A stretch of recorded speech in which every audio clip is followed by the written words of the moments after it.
Student, দশম শ্রেণীর বাংলা তোমাদের অতি সংক্ষিপ্ত প্রশ্নোত্তরের জন্য আজকে জ্ঞানচক্ষু থেকে পড়ে দিচ্ছি।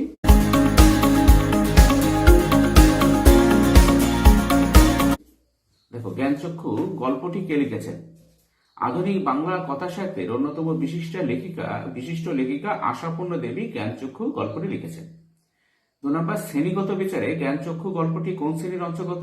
আশাপূর্ণা দেবী রচিত জ্ঞানচক্ষু গল্পটি কিশোর গল্প সাহিত্যের অন্যতম শ্রেষ্ঠ গল্প। জ্ঞানচক্ষু গল্প রচয়িতার অন্য 3টি সাহিত্য রচনার নাম লেখো। জ্ঞানচক্ষু গল্পের লেখিকা আশাপূর্ণা দেবীর অজস্র গল্প উপন্যাসের মধ্যে উল্লেখযোগ্য 3টি উপন্যাস হল প্রথম পথশ্রুতি, সুবর্ণলতা, বকুল কথা। এই 3টি সারা জাগানো উপন্যাস হল বাংলা সাহিত্যের অন্যতম বিখ্যাত ট্রিলজি।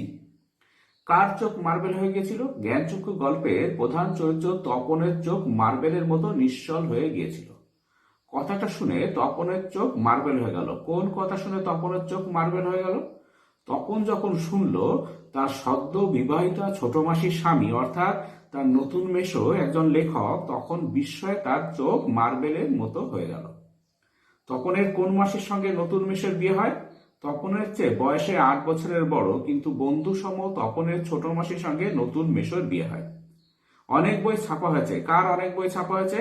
তপনের সদ্য বিবাহিত ছোট মাসির বর অর্থাৎ তপনের নতুন মেসোমশাইয়ের লেখা অনেক বই ইতিমধ্যেই ছাপা হয়েছে। তাই জানতো না। কে কি জানতো না? জ্ঞানচক্ষু গল্পের কেন্দ্রীয় চরিত্র তপন জানতো না যে লেখকরা জলজ্যান্ত মানুষের মতোই হয়। বিয়ে বাড়িতে নতুন মাসির লেখক বরকে দেখে তার সেই ভ্রান্তি দূর হয়। এ বিষয়ে সন্দেহ ছিল তপনের। কোন বিষয়ের কথা বলা হয়েছে? ইতিপূর্বে তপন কোনো লেখককে সামনাসামনি দেখেনি, ফলে লেখক মেসোমশাই যে তার বাবা, ছোট মামা, মেজ কাকুর মতোই একেবারে সাধারণ আটপৌরে মানুষ হবে, সে বিষয়ে তপনের সন্দেহ ছিল। কাকে দেখে তপনের জ্ঞানচক্ষু খুলে যায়? মামা বাড়িতে সদ্য বিয়ে হওয়া নতুন লেখক মেশোকে রক্ত মাংসে গড়া সাধারণ মানুষ হিসেবে দেখে তপনের জ্ঞানচক্ষু খুলে যায়। একেবারে নিছক মানুষ। কার কথা বলা হয়েছে? উদ্ধৃতাংশে তপনের ছোট মাসির সদ্য বিবাহিত স্বামী অর্থাৎ তপনের নতুন মেসোমশাইয়ের কথা বলা হয়েছে। কি উপলক্ষে তপন মামাবাড়িতে এসেছে? গ্রীষ্মের ছুটির অবকাশে ছোট মাসির বিয়ে উপলক্ষে তপন মামাবাড়িতে এসেছে। নতুন মেসো কোথায় এসে রয়েছেন? গ্রীষ্মের ছুটির অবসরে কলেজের প্রফেসর তপনের নতুন মেসো শ্বশুর বাড়িতে এসে রয়েছেন। মামা বাড়িতে অহরহ কাকে দেখার সুযোগ ঘটেছে তপনের? তপনের নতুন মেসোমশাই যিনি একজন লেখক, তাকে অহরহ দেখার সুযোগ ঘটেছে তপনের।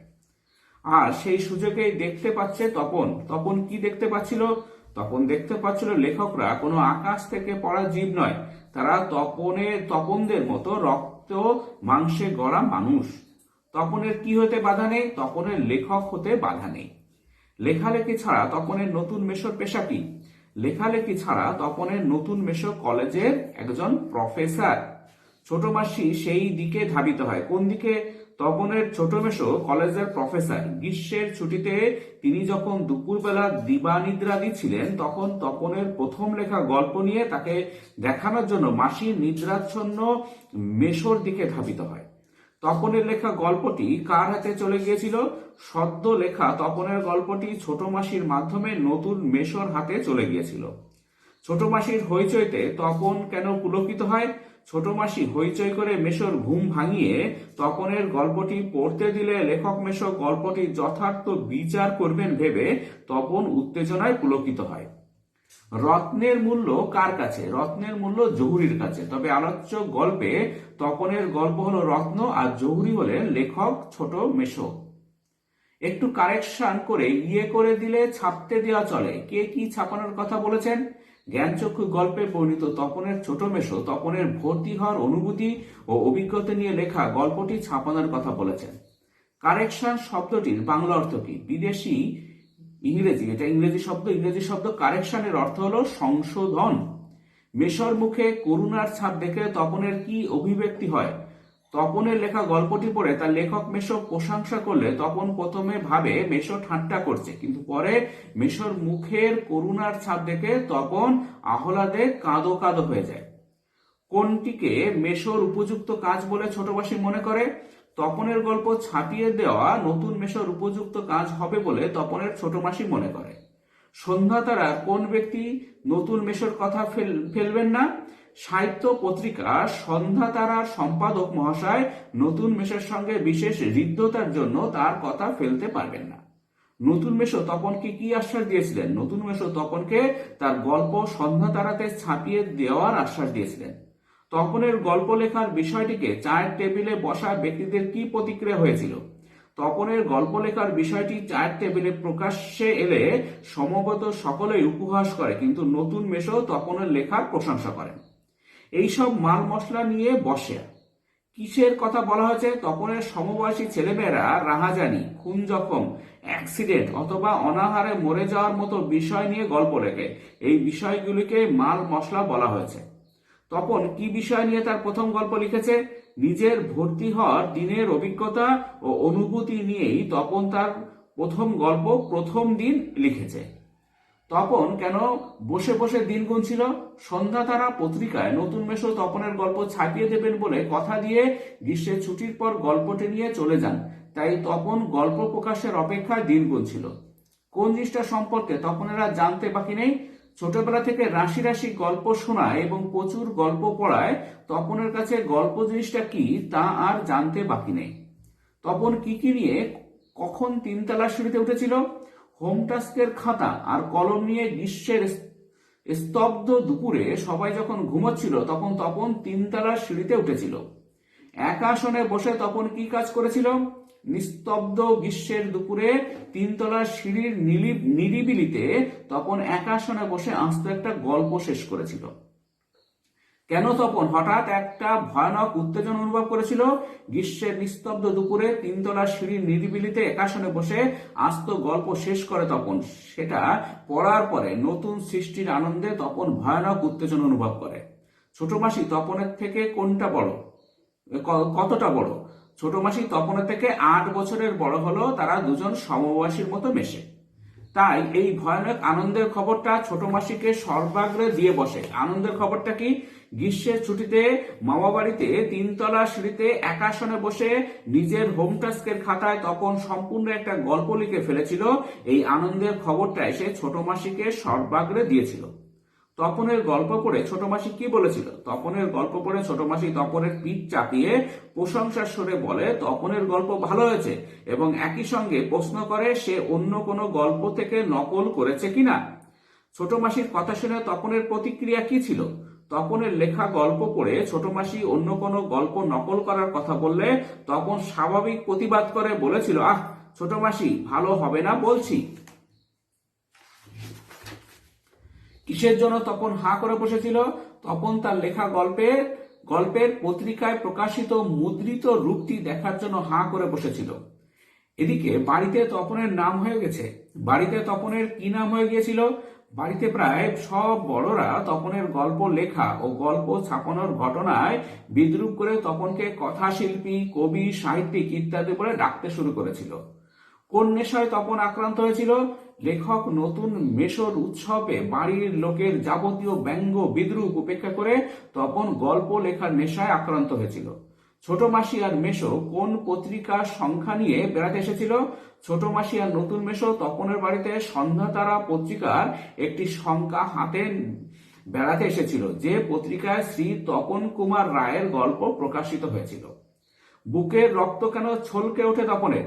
তার জীবনের প্রথম গল্প ছাপার অক্ষরে অবশেষে তপন দেখবে সেই উত্তেজনায় তপনের বুকের রক্ত ছলকে উঠেছিল।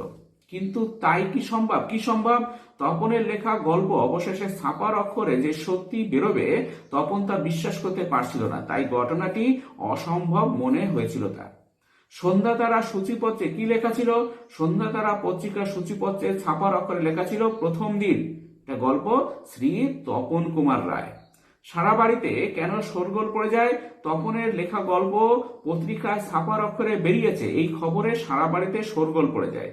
ক্রমশ কথাটাও ছড়িয়ে পড়ে। কথাটা কি ছিল? তপনের লেখা অপরিণত গল্প কারেকশন করে ছাপানোর ব্যবস্থা করেছিলেন নতুন মেশোর। মেশোর সেই কৃতিত্বের কথাটি ক্রমশ চারদিকে ছড়িয়ে পড়ে। আত্মপ্রসাদের প্রসন্নতা নিয়ে ছোট মাসি আর মেশো কি খাচ্ছিলেন? তপনের কাঁচা হাতের লেখা গল্প প্রকাশের অনুচ্চারিত কৃতিত্ব নিয়ে মাসি ডিম ভাজা আর চা এবং মেশো শুধু কফি খাচ্ছিলেন। সন্ধ্যাতারা সম্পাদকের কোন আঙুল দিয়ে তপনের গল্প ছোঁয়ার কথা বলা হয়েছে? সন্ধ্যাতারা সম্পাদকের তপনের গল্প কোড়ে আঙুল দিয়ে ছোঁয়ার কথা বলা হয়েছে। গল্প ছাপা হলে যে ভয়ঙ্কর আহ্লাদটা হবার কথা সে আহ্লাদ খুঁজে পায় না। উদ্দিষ্ট ব্যক্তির আহ্লাদিত হতে না পারার কারণ কি? তপনের ছোট মেশো সন্ধ্যাতারা পত্রিকা তার লেখা গল্প ছাপিয়ে নিয়ে এলে বাড়ির সবাই তপনের গল্পের প্রশংসা না করে ছোট মেশোকেই কৃতিত্ব দিতে থাকে। বাড়ির লোকের থেকে শোনা অপ্রত্যাশিত নেতিবাচক কথার ভিড়ে তপন হারিয়ে যায়। তাই যেন সে গল্প ছাপার আনন্দে আহ্লাদিত হতে পারে না। বাবা, তোর পেটে পেটে এত কোন প্রকার বাক্য? জ্ঞানচক্ষু গল্পের উদ্ধৃত বাক্যটি একটি বিস্ময়বোধক বাক্য।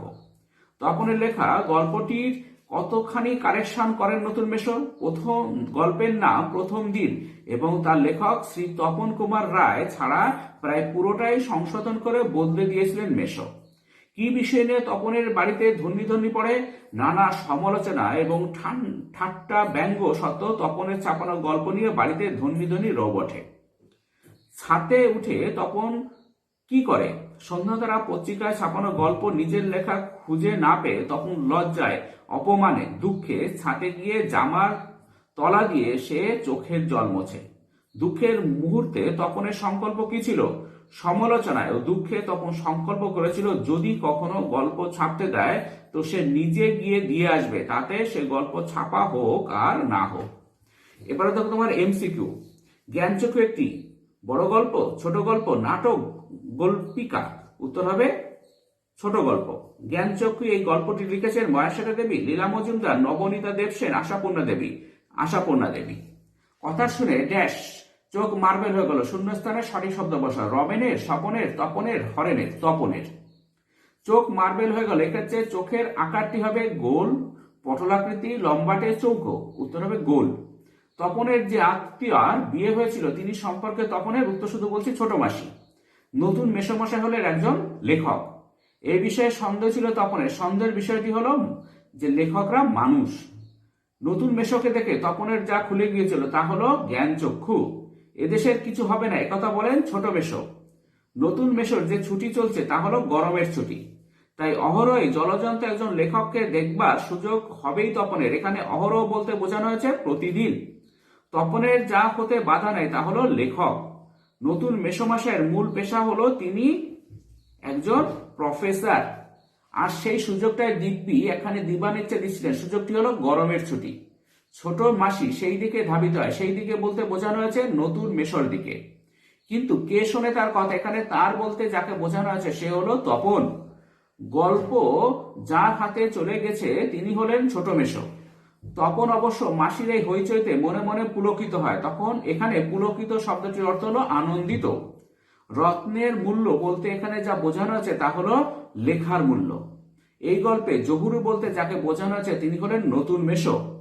তপন, তোমার গল্প তো দিব্যি হয়েছে। বক্তার উদ্দেশ্য ছিল উৎসাহ দেওয়া। একটু কারেকশন করে করে দিলে ছাপতে দেওয়া চলে। এখানে কারেকশন শব্দটি হলো ইংরেজি শব্দ। মেশোর উপযুক্ত কাজ হবে, উপযুক্ত কাজটি হলো তপনের গল্প ছাপিয়ে দেওয়া। আমি বললে সন্ধ্যাতারার সম্পাদক না করতে পারবে না। সন্ধ্যাতারা হলো একটি পত্রিকা। তপনের মেসোমশাই কোন পত্রিকার সম্পাদককে চিনতেন? সন্ধ্যাতারা। চায়ের টেবিলে ওঠে কথাটা। কোন সময় চা পান হচ্ছিল? বিকেলে। তপনের হাত আছে কথাটির অর্থ হলো ভাষার দখল। তপন যে বিষয় নিয়ে গল্পটি লিখেছে সে বিষয়টি হলো ভর্তি হওয়ার দিনের অভিজ্ঞতা আর অনুভূতি। তপন কৃতার্থ হয়ে বসে বসে দিন গণে। কৃতার্থ শব্দটির অর্থ হলো কৃতজ্ঞ। মায়ের চাপে তপনকে মামার বাড়িতে যে খাতাটা নিয়ে যেতে হয়েছিল সেই খাতাটা ছিল হোম টাস্কের খাতা। তপন দুপুর বেলায় কোথায় বসে গল্প লিখেছিল? 3 তলার সিঁড়িতে।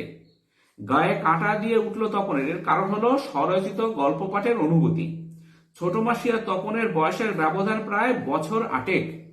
ছোট মাসি যেন একটু মুরব্বি হয়ে গেছে। এখানে মুরব্বি শব্দটি ব্যবহৃত হয়েছে বোদ্ধা অর্থে। যার জন্য হা করে আছে তপন। তপন এরকম আচরণের কারণ স্বরচিত মজ্জিত গল্পের জন্য অপেক্ষা। বাড়িতে তপনের নাম হয়ে গেছে কবি, সাহিত্যিক, কথাশিল্পী। উঠতে বসতে তপনের সঙ্গে তার বাড়ির লোকজন যে আচরণ করেছে তা হলো ঠাট্টা। ঠাট্টা তামাশার মধ্যে তপন কটি গল্প লিখেছে? 2-3টি। ছুটি ফুরিয়ে এলো, তপনের যেটা হয়নি তা হলো হোম টাস্ক। যিনি নেশায় পেয়েছে, কাছে নেশাটি হলো গল্প লেখা।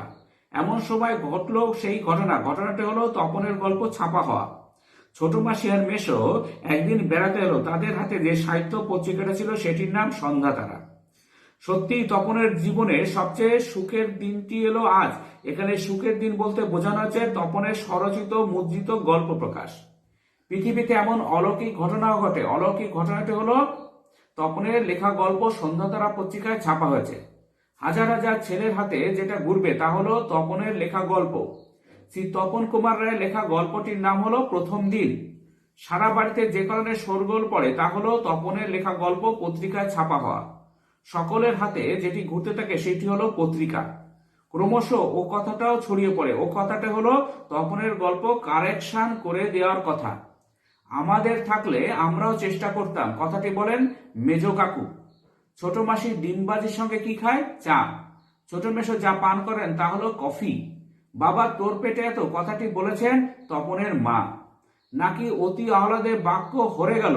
এখানে হরে গেল সে শব্দ বন্ধটির মানে হলো হারিয়ে যাওয়া। তপন ছাতে উঠে গিয়ে যা করে তা হলো শার্টের তলাটা তুলে চোখ মোছে। শুধু এই দুঃখের মুহূর্তে গভীরভাবে সংকল্প করে তপন। এখানে সংকল্প বলতে বোঝানো হয়েছে প্রতিজ্ঞা। আজকে পর্যন্ত, পরে ভিডিও দেখা হবে। Thank you very much for watching.